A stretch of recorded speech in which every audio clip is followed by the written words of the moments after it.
And we're going to go ahead and take a look at the whole first chapter. Now, as we get farther into the book, we're going to slow down a little bit. But Daniel chapter 1, it really is a great introductory chapter to the book. And a lot of the themes that we're going to see develop more fully are talked about, touched on, introduced. So I wanted to go ahead and just get the whole first chapter. Like I said, we will not, there's really no way to take Daniel at a chapter a week. We'll have to slow down at some point, but I thought it was appropriate for this one. So Daniel chapter 1, we'll go ahead and read through here. It says, "In the 3rd year of the reign of Jehoiakim, king of Judah, came Nebuchadnezzar, king of Babylon, into Jerusalem and besieged it. And the Lord gave Jehoiakim, king of Judah, into his hand, with part of the vessels of the house of God, which he carried into the land of Shinar to the house of his God. And he brought the vessels into the treasure house of his God. And the king spake unto Ashpenaz, the master of his eunuchs, that he should bring certain of the children of Israel, and of the king's seed, and of the princes, children in whom was no blemish, but well-favored, and skillful in all wisdom, and cunning, and knowledge, and understanding science, and such as had ability in them to stand in the king's palace, and whom they might teach the learning and the tongue of the Chaldeans. And the king appointed them a daily provision of the king's meat and of the wine which he drank, so nourishing them 3 years, that at the end thereof they might stand before the king. Now among these were the children of Judah, Daniel, Hananiah, Mishael, and Azariah, unto whom the prince of the eunuchs gave names, for he gave unto Daniel the name of Belteshazzar, and he gave unto Hananiah of Shadrach, and unto Mishael of Meshach, and unto Azariah of Abednego. But Daniel purposed in his heart that he would not defile himself with the portion of the king's meat, nor with the wine which he drank. Therefore he requested of the prince of the eunuchs that he might not defile himself. Now God had brought Daniel into favor and tender love with the prince of the eunuchs. And the prince of the eunuchs said unto Daniel, I fear my lord the king, who hath appointed your meat and your drink. For why should he see your faces worse liking than the children which are of your sort? And then shall you make me endanger my head to the king. And then said Daniel to Melzar, whom the prince of the eunuchs had set over Daniel, Hananiah, Mishael, and Azariah, Prove thy servants, I beseech thee, 10 days, and let them give us pulse to eat and water to drink, and then let our countenances be looked upon before thee, and the countenance of the children that eat of the portion of the king's meat. And as thou seest, deal with thy servants. And so he consented to them in this matter, and proved them 10 days.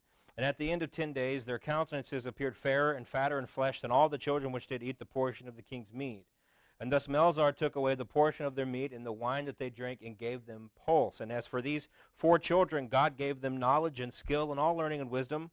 And Daniel had understanding in all visions and dreams.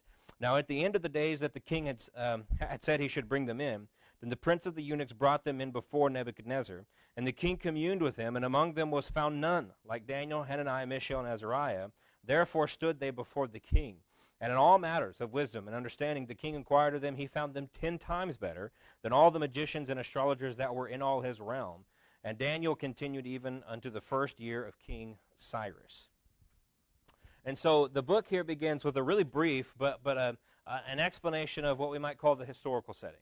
Now there's a whole lot more that could be said about this. We could spend the whole night just talking about the historical setting of the book of Daniel. But just to make it very, very brief, because it doesn't spend a whole lot of time on it, so I won't spend a whole lot of time on it. Most scholars / historians agree, and I see no reason to disagree with them, that this particular conflict that it talks about in verses 1 and 2, that this conflict with Jerusalem takes place after the Babylonians defeat the Egyptians at Carchemish.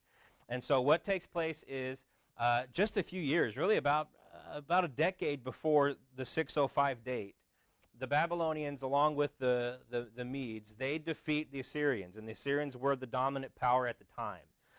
And so it really wasn't long before the book of Daniel takes place that the Babylonians really rose to their power that we think of. And honestly, it's for as much as Babylon is kind of discussed and referenced, they didn't really hold their power for long. They were not a world power for a long time.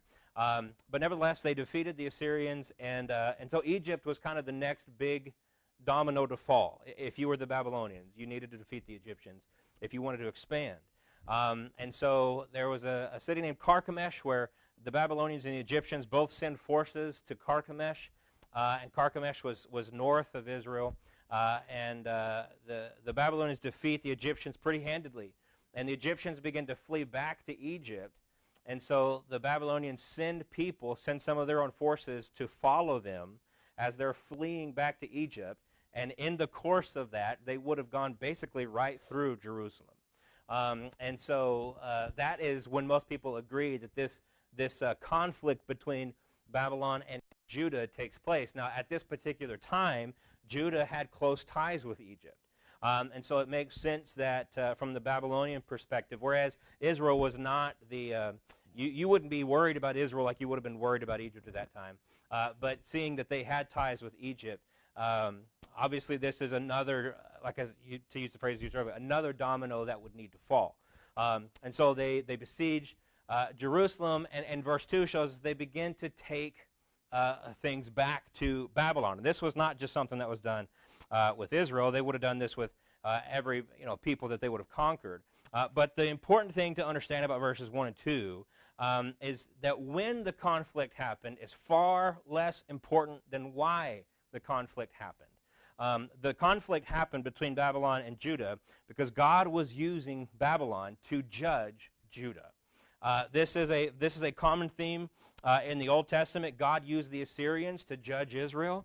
God used Babylon to judge Judah. You go read the book of Habakkuk, and Habakkuk is struggling with this very issue. Why can you use a terrible, ungodly, wicked people to judge us? You're just giving them a foot to stand on. They're just going to continue being ungodly and wicked. And God tells Habakkuk, hey, listen, their time's coming, and it's not up for you to know when. It's up to me to know when. And so just trust and have faith that it's going to happen. But nevertheless, God used, notice the language. It says, the Lord gave Jehoiakim, king of Judah, into his hand. Right? It had nothing to do with Nebuchadnezzar. It had everything to do with God.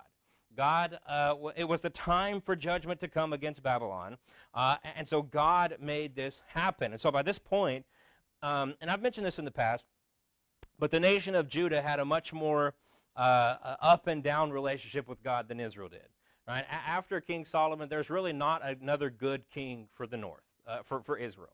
They were just bad king after bad king after bad king.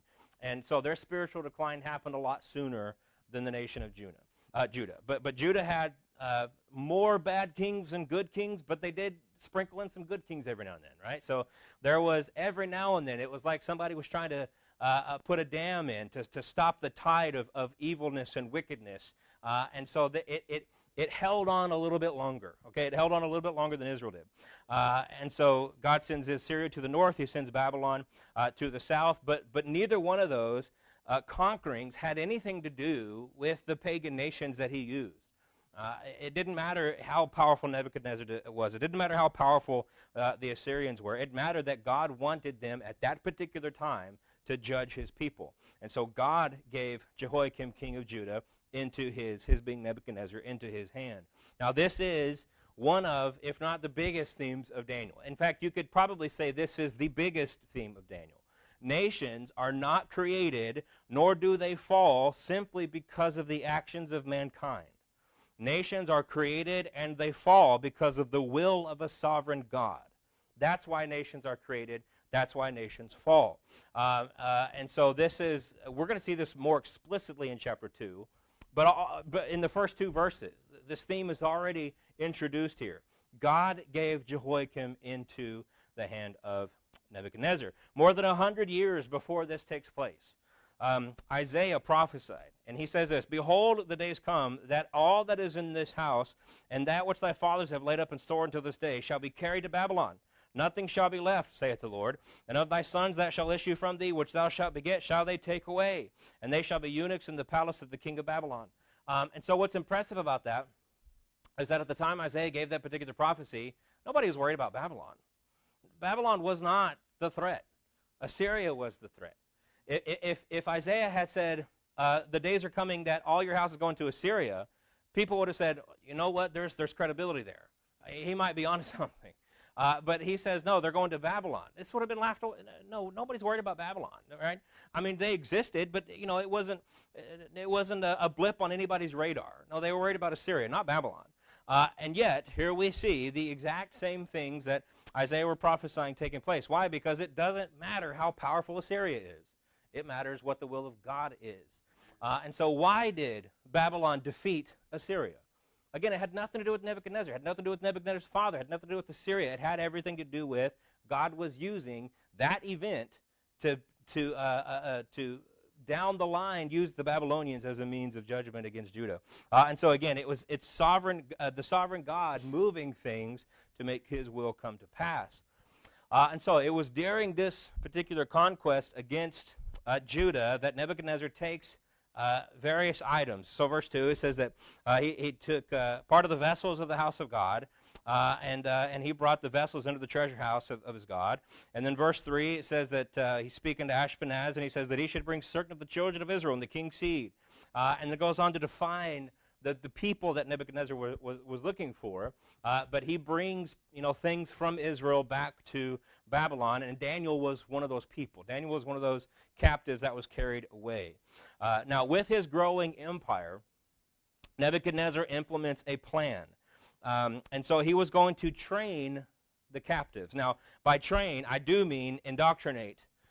He was going to propagandize the captives, right? This was their plan, and just from a secular perspective, it's a successful plan. It does work, and so they get young men who are already showing signs of kind of being a standout individual. Right? They're not just pulling at anybody; they're pulling the best of the best. Go through all of our captives, find the most handsome, find the ones who are going to not only sound good and smart and wise while they're standing there, but they're going to look good while they're sounding smart, right? You find the best of the best, and we're going to take those, and for 3 years, we're going to just indoctrinate them. We're going to strip away everything that they know, everything that they remember, and we're going to build them back up in the image that we want to create. So we're going to take away their names. We're going to take away their culture. We're going to take away their language. We're going to, and then after that, we're going to fatten them up. And by that I mean we're just going to give them the best food they've ever had. For 3 years, they will never have eat or drink like what they're going to for these 3 years. Why? Because it produces loyalty. Right? If you feed a man over a while, over time, he's going to be more loyal to you. And so this was their plan. And like I said, from a purely secular position, that's a pretty good plan. That's going to work. And so this is the setting then for Daniel and the other three, Hananiah, Mishael, and Azariah, which of course are more known, interestingly enough, by their Babylonian names. And so this all leads us to verse 8, which is really the key in chapter 1. And so verse 8, it says, "But Daniel purposed in his heart that he would not defile himself with the portion of the king's meat, nor with the wine which he drank. Therefore he requested of the prince of the eunuchs that he might not defile himself." And so there are questions about this, specifically because we're not told why it would be defiling. That's the question. Daniel said, "I will not defile myself with the meat and with the wine." And so we're not told what it is that. Now there's some assumptions. It's highly likely that this meat would not be kosher, right? It wouldn't be within the dietary restrictions of the Jews.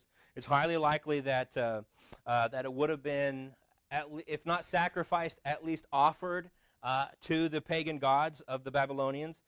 So Daniel wouldn't want that. But then that leads us to other questions. If the meat was offered, it's likely that the vegetables and things that they requested were also offered. And then as far as the dietary restrictions, that doesn't tell us why the wine would be defiling. And so there's questions. We're not told. Ultimately, we're not told exactly why. But again, just like everything, the Bible tells us what we need to know. If we needed to know why, we would be told. And so obviously we don't need to know the exact reason. What we need to know is that Daniel knew that by partaking of this, in some sense and in some way, it would be in and of itself a defiling act. Now that could have been literal, that could have been religious, it could have been ceremonial, right? But in some way or another, to partake of this would be defiling. And it's not just Daniel who believes this. Obviously, we understand the other three come along with him, right? And they agree with Daniel, and they go through this with him. And so it wasn't just the personal inclinations of Daniel. The fact that the other three come along show us that this was a defiling act in and of itself against the Jewish religion. And why that matters is because the assumption is, and that's as strong as I can say it, but the assumption is that Daniel and the other three are not the only Israelite men there. Right? The assumption is that there are other Israelite men there who did not feel like they needed to abstain. They were just fine taking everything else. They were just fine with these quote-unquote defiling actions of taking what the king was offering. And so this makes Daniel's, again, purposing in his heart in verse 8, it makes it stand out because not only is, I mean, even if they were the only ones, they're in a difficult situation because they're in a foreign land, stripped away from everything they know, taken from their families, again, being put into an indoctrination program, trying to get them to forget everything that they've ever known in their lives. And not only that, but you're saying no, not just to some random authority figure in life. You're saying no to the king. Right? This is the king of the dominant empire at the time. There is every humanistic reason for Daniel to just go along. Right? There's every reason he had to just simply say, you know what, just for the sake of my own life, we're just going to go ahead and eat the meat. But he refuses. And so, again, there's so much more I could say about verse 8. It's such an important verse. But it shows us the importance for us determining that, kind of come what may, we're simply going to rely upon and follow the precepts of Scripture. And so that's what Daniel and these others did. They purposed in their heart that they would not be defiled. Wiersbe, he said, "It has well been said that faith is not believing in spite of evidence," that's superstition, "but obeying in spite of consequences." That's faith. Faith is obeying in spite of consequences. And so this is what they're displaying. They're displaying a tremendous amount of faith. Now, we see in verse 9 and 10 that David's decision bothered this man Ashpenaz. Ashpenaz was kind of the man put in charge of the entire, what you might call, immersion program. All right, so he's the one in charge of the whole thing. And then clearly from some other verses we see that he broke all the people up into smaller groups, and they had authorities over them. But Ashpenaz was the guy over the whole thing. And it says in verse 9 that God had brought Daniel into favor and tender love with him. And so we see that, again, God moving sovereignly to put David in the right position. And so God led this man to love David, and so he did care about him. Verse 10, it's very obvious that he does care about Daniel, but at the end of the day, he cares more about his own head, right? He says at the end of verse 10, he says, "Then you shall make me endanger my head to the king," because ultimately, if you abstain from this, and you're some of the best we have to offer, and it doesn't work, right? Who's Nebuchadnezzar coming after? Not he was coming after me. I'm in charge of this. And so what needs to be noted, though, is that nowhere in verse 10 does the guy say, you can't do this. He just basically says, why? Why would you want to do this? But it never says no. And so Daniel takes the initiative then in verse 11 to go to Melzar, which, again, you have Ashpenaz over the whole thing. Melzar would have been kind of a lower authority, but still over Daniel. And so he goes to Melzar, and he pours out his heart again. He tells him exactly what's going on, and he provides a solution. This is, again, there's just some important life lessons to learn here. Daniel didn't just come and say, hey, I refuse to do this. Daniel comes, and he said, listen, I see this as defiling. And so because I see this as defiling, there is a solution that works for all parties involved. Right? And so Daniel provides a positive solution to the problem, which already goes to show that Daniel was a wise, I was going to say man, but he was a wise child. He's a younger man here, probably in his teen years. And so Daniel basically says, just put us to the test. 10 days is all I'm asking. Right? For 10 days, let us eat what the Bible calls pulse, and pulse would have been basically anything that comes from a seed. Right? And so it could be vegetables. Some people said maybe bread. Maybe there was bread, but vegetables for sure. But it wasn't the meat. It wasn't the king's meat. It wasn't, a high-protein diet. And so he says, give us 10 days. We'll just eat the pulse. We'll drink water, nothing else. That's all we ask for. And then just test us after 10 days. And so 10 days in the midst of a 3-year program is a pretty short, testing period. And so Daniel's not trying to put anybody in danger. He's not trying to have anybody put their neck on the line for him. He provides positive solutions, but he does so in a way that allows him to abstain from doing what he considers a defiling act. And so God blesses this determination. God blesses this devotion by Daniel and the other three. And so after the 10 days, it says that their countenances appeared fair and fatter in flesh than all the children which did eat the portion of the king's meat. Which, again, I don't have to go into all the science of this. I think anybody understands this. If you take, just on average, you take a handful of people and you feed some of them only vegetables for 10 days, some of them a very high-protein diet for 10 days. After 10 days, the protein group should look fuller, right? More muscular, that kind of thing. But that's not what happened. And so I am of the opinion that this was a miracle. There's other miracles. We understand that in the book of Daniel. I think this is our first. And so this is, to me, a miraculous act by, again, a sovereign God. And so this then becomes permanent, right? It works, obviously, after 10 days. And so they make this permanent. And so because of this, we see that God is blessing Daniel's devotion. And what I don't want to say, is that if you just, live devoted to God, then everything will always work out. That's not what I'm trying to say. I'm not trying to say if you just take a stand for God, nothing bad will ever happen to you, that God will always make you better than the others, that God will always stop the mouths of the lions, that God will always turn down the heat in the fiery furnace. That's not what I'm trying to say. But what I am trying to say is that God will most certainly bless devotion. He will bless it. Now, in what way will he bless it? That's the question, right? It might come in the sense of physical, literal blessings right here on earth, right? Daniel is raised incredibly quickly. He rises through the ranks of the Babylonian governmental system in a way that was probably pretty outstanding to the people watching it happen. Again, I'm not saying that God's going to bless in this exact way. Those blessings might come in spiritual means, and they might be eternal blessings. But I am saying that God will bless devotion. And so this, Daniel and the others, they become a great example of this. And so Daniel took a stand for God, and God used that to not only bless Daniel, but to show that the king's meat is no match for God's will. Right? You can throw the best at everybody, but if God has a will, that's what's going to stand, that's what's going to succeed. And so Daniel, again, and the others, they become a tremendous example here. And then the chapter ends really from verse 18 on, 17 on, I guess I should say, showing us how they thrived. Okay, how they thrived under this program. So verse 17, and these four children, God gave them knowledge and skill and all learning and wisdom. Daniel had understanding and visions and dreams. Obviously, that's going to play a large role later in the book. Now at the end of the days, the king had said he should bring them in. Verse 19, the king communed with them, and among them he found none like Daniel, Hananiah, Mishael, and Azariah, and therefore stood they before the king.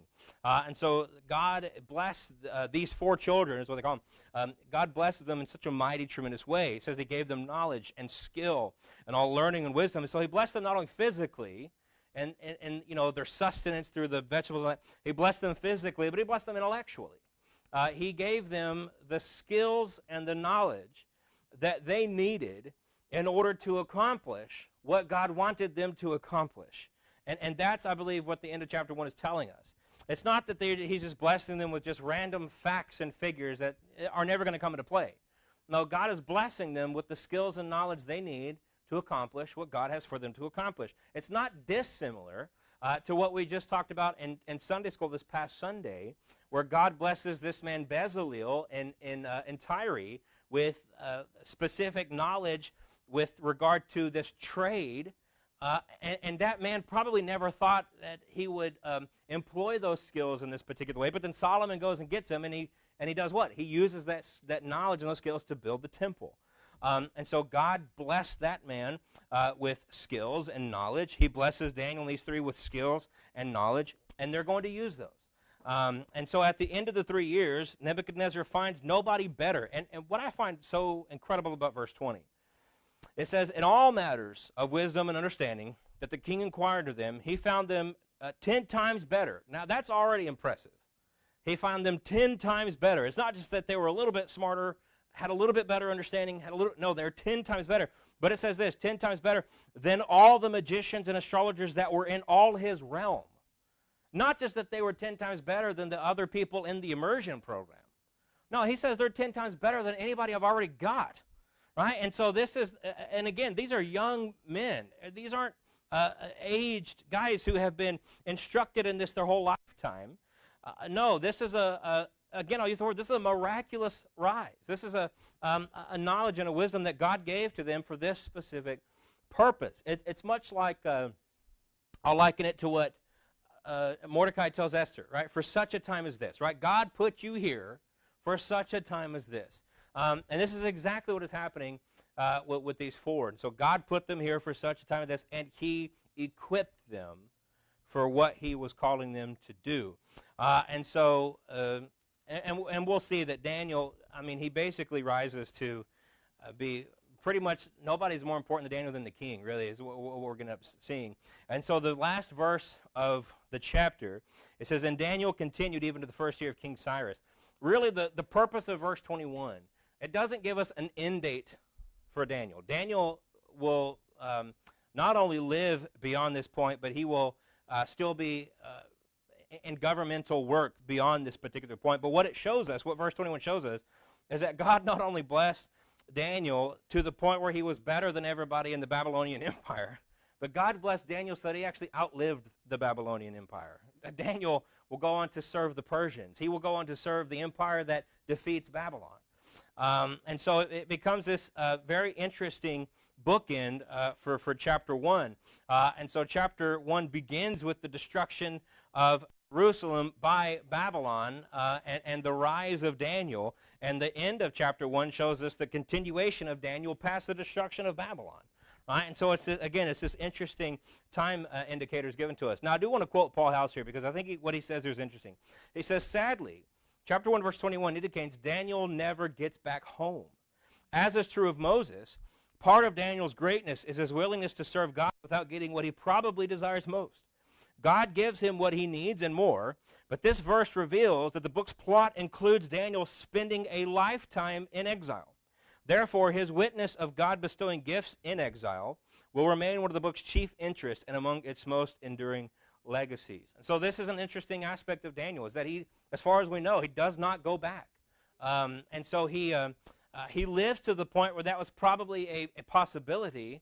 But, I mean, he's been now decades in Babylon. Babylon was as much, if not more, his home than Israel ever was, considering the time that he was there.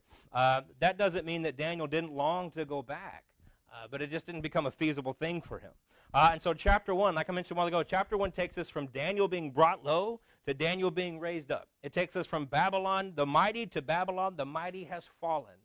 And so when it specifically mentions there that he continued into the first year of King Cyrus, Cyrus and the Persians are the ones who conquered Babylon.